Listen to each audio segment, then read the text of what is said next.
Hey everyone, I'm Lazlow The MST Guy, and today we're going to be looking at Mystery Science Theater 3000, Episode 110, Robot Holocaust. As usual, we'll start with Joel's invention exchange, the nitro-burning funny pipe. Okay. And then I light a match here. Ow! Yeah. Sunday, we'll see Joel's lungs turn into a giant tar pit. And the Mad's invention, the stocking mask of the future. We've invented the stocking mask of the future with articulated eyebrows. Yes, no longer will a desperate criminal go misunderstood. The SM of F takes care of that completely. The demo, Larry. All right, put $10,000 in the bag, unmarked bills right now. Hey, ladies. Oh, it works, cool. And with the invention exchange out of the way, we begin today's movie. But first, we get the final installment of Commando Cody, Battle in the Stratosphere. No, I was saying they use servos to move those eyebrows. You know the drill. We pick up from last week with some stuff happening. Heading for some rocks. We'll have to stop. They must have read the script. Some more stuff happens. And if I knew how. Try to stop them with your grenades. Cody takes off. There's a big shootout and Cody throws some grenades. And then the film breaks. And that is the last we see of Commando Cody. Hey, what happened? Hey. What film broke? Hey. Oh, With Cody finished up, we begin Robot Holocaust. Just in time. The last city still stood. The remaining home of what was left of the civilization of New Terra. Pittsburgh. Now the basic premise of the movie is laid out in the opening narrative. In the distant future, there was a robot rebellion. Oh, my hip still hurts from that one. Cyborg blindsided me. The robots took over the planet and enslaved mankind. I'm getting tired of this already. Hey, I bet those guys are fighting over the last corn dog in existence. And the head of the robots is a being known only as the Dark One. Ooh, what happened to his butt? Isn't there a salve for that?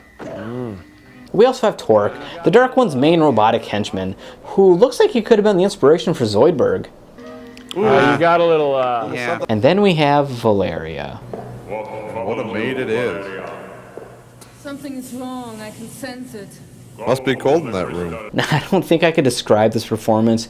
You just have to see it for yourself. The amphitheater. Yes, Dark One. Did she say stuffed one?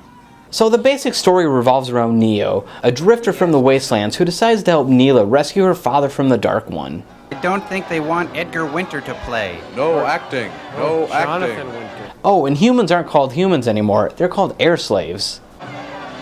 Tehran, 1979. So with the adventure underway, let's take a look at the first host segment. What do you want? No one crosses the we zone without doing something for us first. Okay, what do you want me to do? You must do the disappearing coin trick. Yeah, good idea. All right, I can do that for you. Remember how it goes, right? Start with an ordinary quarter, right? And then I start rubbing it on my elbow like that. See that, Cambot? Okay, and... Oh, oops, I didn't get it to disappear yet. Let's try it again. I take the quarter and rub it, and it's gone. Hey. Back in the movie, we get some great shots of New York City as our group wanders around the so-called wasteland. Set out on their Who is journey that towards guy? the power station. They started at a landfill outside Manhattan. While in Central Park, they run into a band of female warriors. No, it's the roadshow of cats. They're at the Winter Garden. They defeat their leader, and so she comes with them. By the rules of our tribe, I belong to you to do what you will with me. All right. What do you suggest? Kill me. As well as their man-whore servant guy. What do you Hello. to us? Meanwhile, Valaria is testing out the pleasure machine. Gene is to be used as a reward, not a habit. Yes, Dark One. It would serve you well. Not Dog one, bug one. And that brings us to the worm tunnel scene. He got smeared with Rust-Oleum. What a time to be caught without a turtleneck. Sock puppets, styrofoam, and goofiness. Egg rolls. And with our group safely out of that danger, I think it's time for the next host segment. Hey, Servo. What's up? Got a day with the McGuffey triplets, Crow. Well, better bring a calculator. Or an abacus. Why an abacus? One of them is Chinese. If you're dating triplets, you're gonna have to go borrow Father O'Leary's van. Oh, but he'll never let me borrow it. Unless he thinks we're going To a church meeting. And back in the movie, we get more inane dialogue from Valaria. I'm going to put you through the tortures of the damned. When I'm through with you, you will beg to tell me what I want to know. And finally, our group arrives at the power station. Worst matte painting yet. Meanwhile, the air slaves from the beginning of the movie plot against the Dark One. Corla, all of you listen. If we stop bringing fuel to the power station, the Dark One will have no power to control us. Are you mad? In time for more danger, the beast of the web attacks the group. And this guy's attacked by this thing? Somebody's been watching Alien. Should we get some Pepto-Bismol? How about a flea collar? And with that, I think it's time for the next host break. There stood a lone desperate survivor in a dark, dangerous time, Crow the Hunter, and his animal boy Geekor. A lonely human, dressed in the skins of those lesser on the food chain, but not by much. The boldest of them all was Servo the Bloodletter, Servo the chirping hell beast, Servo the defiler of all that is... Oh, yeah, okay. So the lonely triumvirate strode forth in a search for the mephitic terror awaiting them in the dark, evil power quadrant. And so we begin the big finale battle. Seen this one? I can walk the dog, too.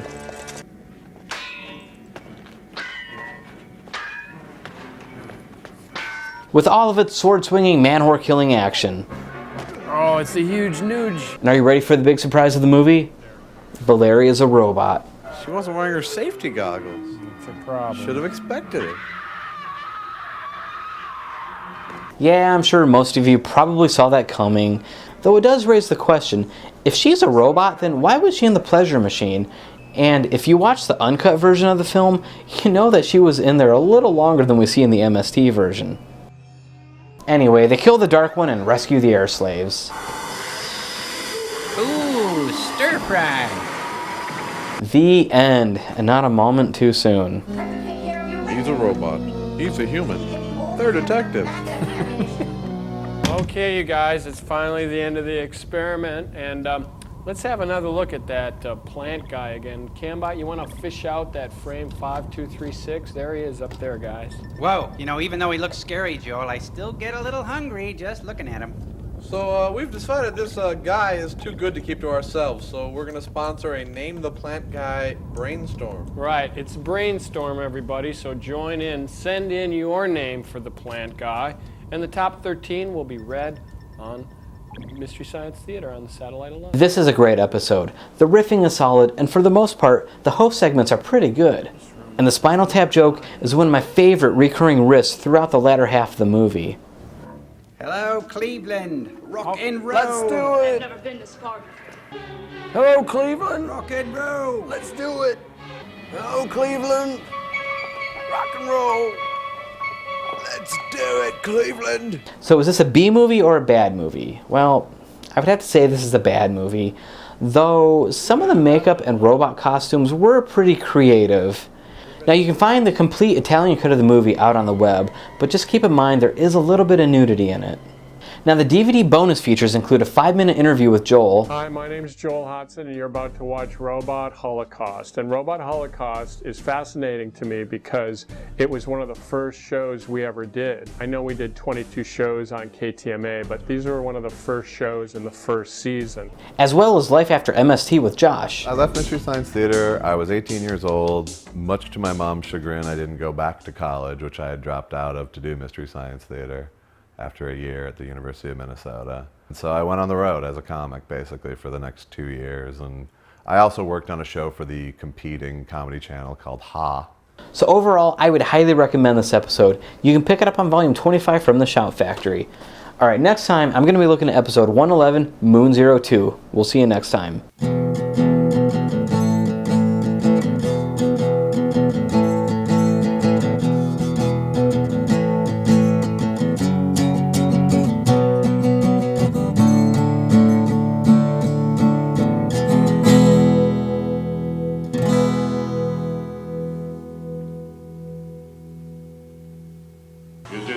The amphitheater. Yes, Dark One.